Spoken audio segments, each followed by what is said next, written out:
Hi everybody and welcome back.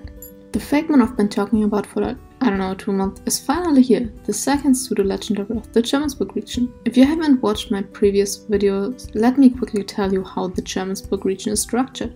The region is loosely divided into 3 areas, the Shift, Gridlock and Fable areas. Each area is influenced by a legendary Fakemon that is sealed beneath it. The Gridlock area is more rural and has a lot more or less undisturbed nature, while the Shift area is covered in technology and industry. The Fable area is mystical and mysterious, and the source of many legends. In reality, these lines are of course not as clear-cut as I explained them. These areas are often overlaid, and people and Fakemon move around in these areas and bring some aspects of their home areas with them. Each of these areas has one Pseudo Legendary. The one for the Fable area is this little mon, Snorges, based on a lindworm and runestones. The one we meet today is the one for the Shift area, and the concept is based on a comment by Fakemon. I suggested that each Pseudo Legendary is based on a different stone or mineral, in this case uranium, which is radioactive. Fakemon suggested to make this line insectoid. Insectoid? I don't know. Maybe inspired by a roach, because those are said to be immune to radiation, or at least being able to deal with it pretty well. And to incorporate the Shift theme in a literal way, they wanted me to add shifting armor parts. Please keep that in mind when looking at my design. So I looked up roaches that can be found in Germany, and I quickly came across a picture of Ectosect vitiventris, or the amber forest cockroach. It looked like the animal had a bubble covering its neck, so I thought I can easily translate that into an amber headpiece. By the way, I at first tried to make the body shape of the Fakemon exactly like a roach, but I just couldn't figure out a pose that made sense, so I made it more upright and kinda feel like a fat praying mantis. Most of the pseudo-legendaries are dragons, or at least shaped like dragons, so I had a bit of a struggle to give this Fakemon the pseudo-legendary vibe without making it a dragon. We already have so many dragons in the Jermanzburg region, and there will be a few more. I know people can be a bit iffy about that theme because dragons are supposed to be rare and everything, but it makes sense for the Jermanzburg region. I promise there's a reason why there are so many dragons. Anyways, I think the first stage turned out really cute. It's my favorite out of the 3. Also, I tried to make the amber-like thing appear to be see-through, because that's always a neat detail.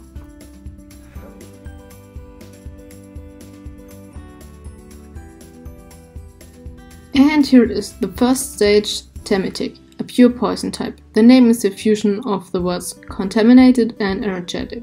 I already know that the second typing may be a bit confusing, but I'm gonna explain it in a minute. If this series were actual 2 games and you had bought the Shift version, this would be the version exclusive Pseudo Legendary.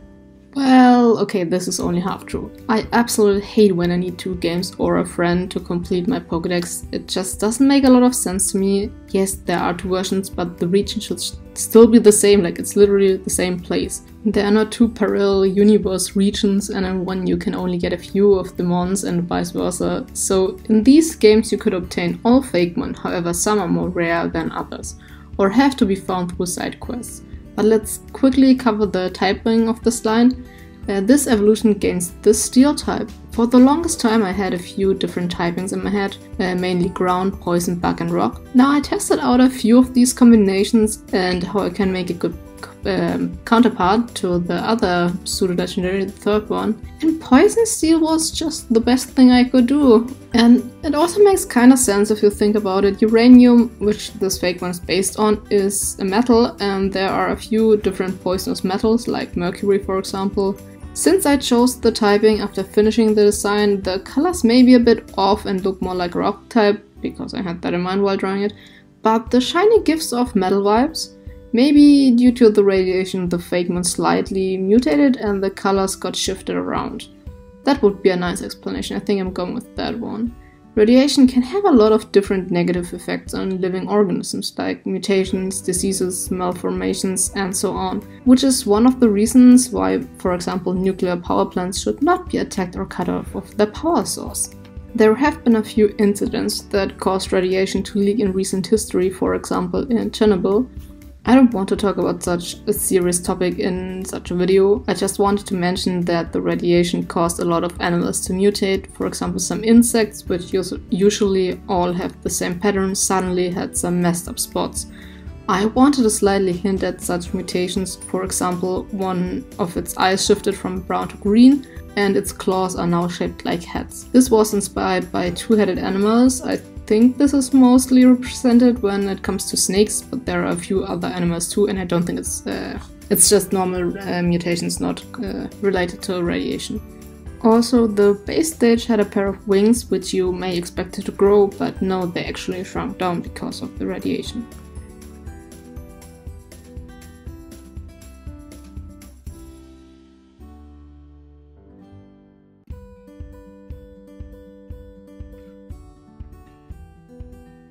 And here it is, the evolution of Tamitic, Ectosect, a poison and steel type.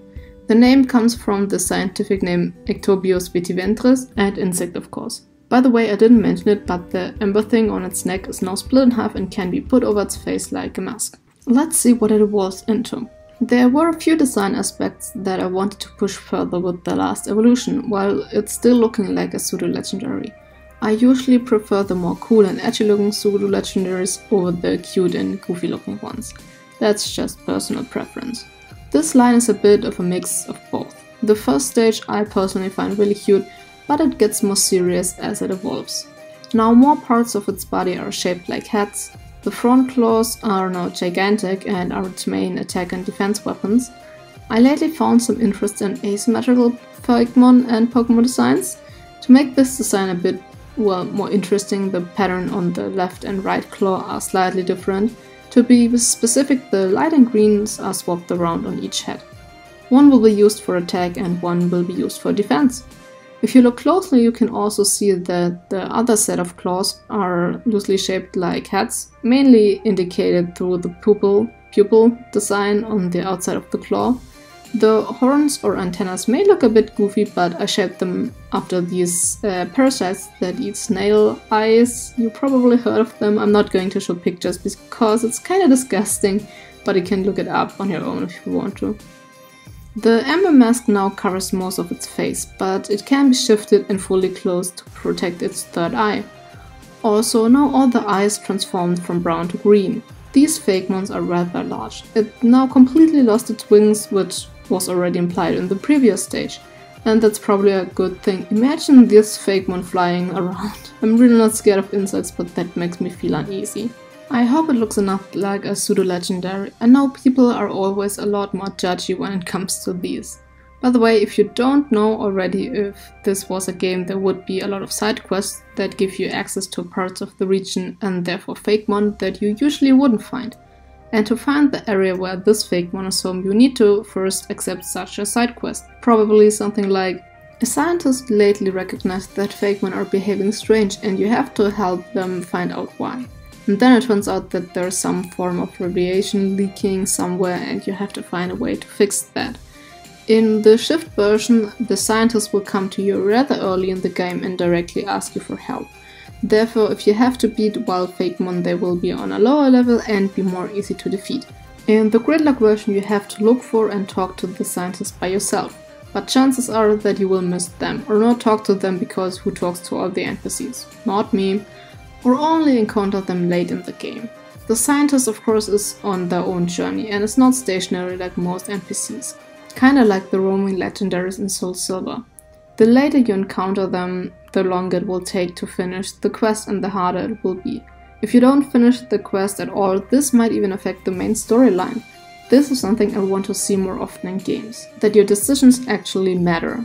Also, I hate when games punish you for being nice, so that will not happen in this game. Looking at a certain game, you know who you are. But anyways, here's the final evolution, Lucenium, after I changed the eyes last minute. The names are fusion of translucent and uranium. With this line being on, we finally have another poison type in the region. It right now is the rarest typing of the Jermanzburg region for no particular reason. Before I finish the video, I wanted to ask you a question. Do you prefer videos coming out on Friday or Sunday? For the last year I always uploaded on Sunday, but I personally like when YouTubers upload on Friday, because then I know the weekend will start on a good note. Do you have any opinions on that? By the way, if I change the upload day and suddenly the views are like 5 instead of the regular 100 to 200, I will change it back. Anyways, how did you like the video on the Fakemon? Please tell me in the comments. Subscribe to this channel if you haven't, it would really mean a lot to me. Share the video with your friends and leave a like to show YouTube and me that you're enjoying the content. See you in the comments!